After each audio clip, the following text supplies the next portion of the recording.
Hi guys, today is such an important episode because I'm going to talk about the biggest misconception when we talk about dyslexia and self-esteem.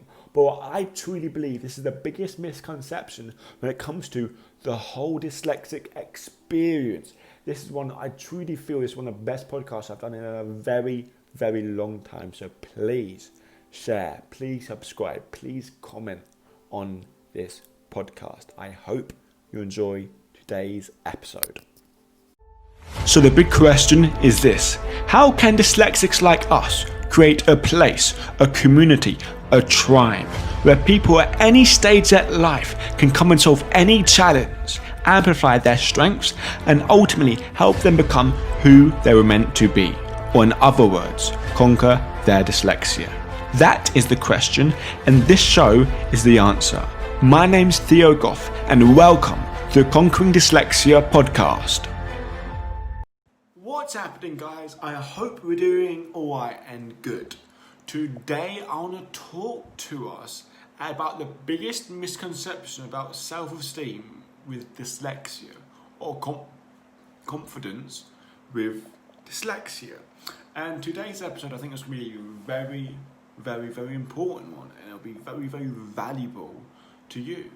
Because I remember it was basically yesterday, I was having this conversation with this guy. It was the first time I really opened my eyes about this. I don't really realise it until yesterday. So I was having this conversation with someone.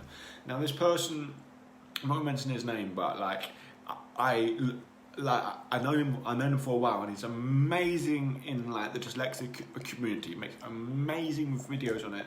I messaged him a while ago. We planned to just have a little chat at this time. So yeah, we started chatting. It was on Zoom, and he was talking about dyslexia, and I was talking about dyslexia, and he was saying his stuff about dyslexia was really, really interesting. About what he was saying about his different hypotheses about, okay, here's the different types of here's the different types of dyslexia, and this is what we need as dyslexics. And it was so fascinating to hear him speak. And I was like, okay, that's really interesting. That's your hypothesis. Here's my hypothesis.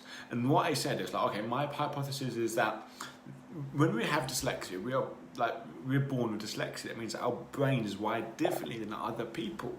And we wire differently, and yet we all have certain challenges in the environment we grow up in. Because this environment, reading and writing, we're going to come up against a massive challenge and other challenges as well. And we're going to have struggles with those, aren't we? Reading and writing, remembering names, spelling, so many other things. Because our brain is wired differently, so we don't learn certain information that well, so we can't apply it that well. It's yes, we have certain things, and also we have certain strengths, don't we? We're born with certain strengths. We're born with the ability to think in 3D. We're born with the ability to be able to visualize something and imagine a scenario happening. Look outside and imagining a tornado outside, or imagining something happening, some big disastrous event, and close your eyes and imagining it in such detail. We can do that. We can create connections between seamlessly unrelated objects, and we're very good at big picture thinking. All these gifts are gifts we're born with, because our brain is wired differently, and we have struggles. We're born with reading and writing, spelling, phoneme and things like that. We're born with those challenges. But also there's the other side of things. Now everyone talks about these first category.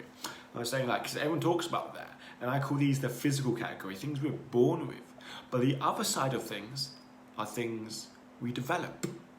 Things we develop over time. Things like self-esteem, things like confidence, things like believing in our abilities, things like liking ourselves, things like trusting other people. All of these and so much more we create over time. Over time we create these things. And I'm saying, look, there's two camps, if you will. The physical side of things we develop, and what I call the emotional side of things. The physical side of things we're born with, emotional side of things we develop. Beliefs and values, all these different things we develop over time. And there's positive strengths and weaknesses in both. We're not born hard workers, we become hard workers. We're not born good at problem solving, we become good at problem solving. Does that make sense? Because there's strengths and weaknesses in both areas. It's like, okay, here's the two camps. But what I'm really focused on is like, okay, how can we help people on the emotional challenges? Because what I feel is that it's our emotional challenges, our believing that our self-esteem and our confidence, it's because we don't believe in ourselves that inhibits us to take action. Okay? Because like I was saying that yes, we need technology. Technology is bridging the gap between like neurodiverse people and neurotypical people, and like it's bridging that gap. Okay, that makes sense. It's like, okay, that makes so much sense. But I was saying, look, if someone is here has so low confidence, doesn't believe in themselves, hate dyslexia, hate you mean the world around them, they won't invest in some technology. They won't spend the time learning, and they won't access what's out there, because of their emotional circumstances, their emotional brain, their mental health. Okay? And so I was like saying, look, I think this is what's most important. And what he said really surprised me. I didn't really expect this answer, but he said, I didn't say anything after it. But what he says, and he was like, okay, yeah, I 100% agree with you. But then he was like, well, I kind of see this emotional side of things. It's kind of like a pump up. It's kind of like human motivation. It's kind of like inspiration.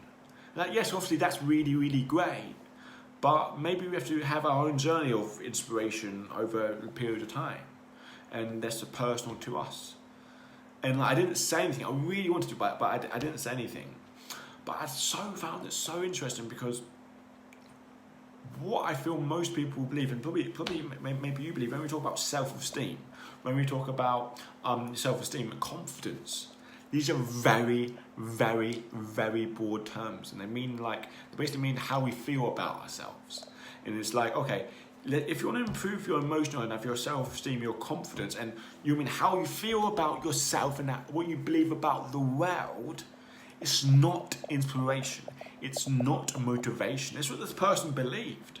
But it's actually, there's a systematic approach to becoming emotionally strong, to having confidence, to having self-esteem, to loving life, to being on the top, feeling like you're being on the top, feeling like you're living your purpose, feeling like you're doing what you're meant to do, you're doing your strengths. There is a systematic approach to get it, just as there's a systematic approach for someone with dyslexia to learn to read, someone with dyslexia to learn to write, someone with dyslexia to learn this skill. That's a systematic approach through years and years and tests and a lot of money, studies being found. So, okay, this works, this approach works, this approach works to help you read and write and other things. The same goes for the emotional side. Someone doesn't believe in themselves. Okay, here's what we got to do. Here's the layout in front of us. And then if you go, oh no, it's individual for everyone. I'm on my own journey. It's individual. This little, what Theo is saying won't help me. But you say it's your individual journey, or guess what? It's your individual journey for learning, reading and writing. That's an individual journey. But there are principles that you cannot deny, principles that you cannot, question, and you can't skip in order to learn to read and write. As a dyslexic, there's principles we have to go through. There's principles we have to go through for our emotional side of things, for our confidence, for our self-esteem. And we've got to understand these principles so then we can believe in ourselves. We've got to understand these principles so then we can, have the confidence to find the help, have the confidence to work on ourselves, have the confidence to go out there and ask for help. And we have to understand these principles and moving forward. So I really want us, out of this little episode, I'd really, really urge you to take action and change your way of thinking on what is dyslexia. Okay, there's things you're born with and things you develop. Everything right now you believe about dyslexia, everything right now you believe about yourself and believe about the world around you, guess what? Is developed. Whether you believe you're dumb, whether you believe you're smart, whether you believe that that you mean you can never learn anything, or you're the smartest person ever. This is developed. You're not born thinking that. You develop it over time. You have a belief because of it. So everything you think right now about who you are, about dyslexia, about your abilities, it's all developed. Or in other words, it's all an opinion.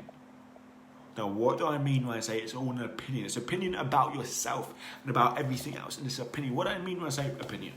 Well, what I mean is that the biggest side of our emotional side is something called beliefs.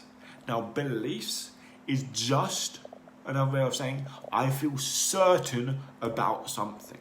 I feel certain about something, which means thinking I'm sure it's this way. I'm confident it's this way. It has to be this way. It's just an opinion. It's an opinion that you have confidence that it's true, but it's an opinion nevertheless. It's a feeling of certainty about something. Now, beliefs are one thing. Stories, labels are all the same. We're all feelings of certainty about something. And it's these are beliefs about who we are, about our abilities, about our world around us that are keeping us from realizing our potential as dyslexics, keeping us from doing the things we want to do, keeping us from going for the job, keeping us from passing that grade. And let's get a bit granular. Okay, I believe I can do this. I can believe I can pass my grade. Let's get more detail. Okay, you have to be able to pass this course. Do you believe you can do it? Do you believe there's help out there for you? Yes or no? If it's a no, you won't look for it. If it's a yes, you'll look for it. If you believe that you can do it, you will look for it. If you believe you can, if you believe you can't, you're both right. Realize that. Beliefs control your actions more than anything else. Now, I want to answer another question. Where do our beliefs come from? Our beliefs are about ourselves, our beliefs about the world around us. Where does that come from? It comes from one thing. The meaning we give certain situations. Come from the past. We go through the past. We have situations that happened and we tie our meaning to the situations. This means I'm dumb. This means I'm human. This means I'm weird. This means I'm this sort of person. And two people can have the same situation, but they can decide what it means and have a completely different life. A different decision on what things mean drastically changes their life. And I want us to realize this. So all your beliefs is based upon your past experiences. You made a meaning up of those. I remember once I was having a chat with the head of English saying, I do not want to pass my GCSE English. It's impossible. I spent 8 years from the best up in sport in the world. And then she said, why do you say that thing? Why do you always say you can't do it? I was like, well, I say I can't do it because I believe I can't. I believe I can't because it's an opinion about myself. And I realised it wasn't true. Nothing we believe about ourselves are true. Nothing we believe about our abilities are true. It's just an opinion. It's just it's just our best guess about what we can and what we can't do. Now I realised that, and then I felt so, to be honest, I felt so scared. Because I opened up the same possibility. I broke that belief because I believed I couldn't learn English because my experience of having the best help and support in the world. And this meant to me, having 8 years of being in special needs school, my meaning was this is the best I can be. I took that meaning from it. But then I looked back and said, that's not true. My abilities aren't capped. My abilities aren't limited. Then I have to change it. Change it to moving forward. Change it to doing certain things. And guys, I really implore us to do this. There's so much. I really want to dive deep. That's why I'm writing the book. I really want to dive deep into this world of conquering dyslexia, of this emotional world of conquering dyslexia. I really want to dive deep into this world. And so many more things. Like all these, like in essence, I'm going to tell you the most essential part. Yes, beliefs. Beliefs are the biggest part. But in essence, what really conquering your emotions, becoming confident, having self-esteem is really, I can define it in one word. Take full responsibility for everything in your life you have control over. Take full responsibility for everything in your life you have control over. You have control over your emotions, you have control over your focus, you have control over your beliefs, you have control over your actions, you have control over your the meanings you pull from situations. You really do. But it's about learning and having a strategy to apply these things. And applying that over and over and over again, your confidence would improve. Your sense of self will improve. They can do so many more things. Guys, this is so important, and this is the biggest misconception about, what I think about dyslexia. Once we understand this, and once we hold it as such high regard as much as everything else, like reading and writing, your self-esteem, your confidence, your belief in yourself is way much more important than your ability to write. Because if you believe in yourself, you work on writing. If you don't believe in yourself, you won't work on writing. You won't improve it.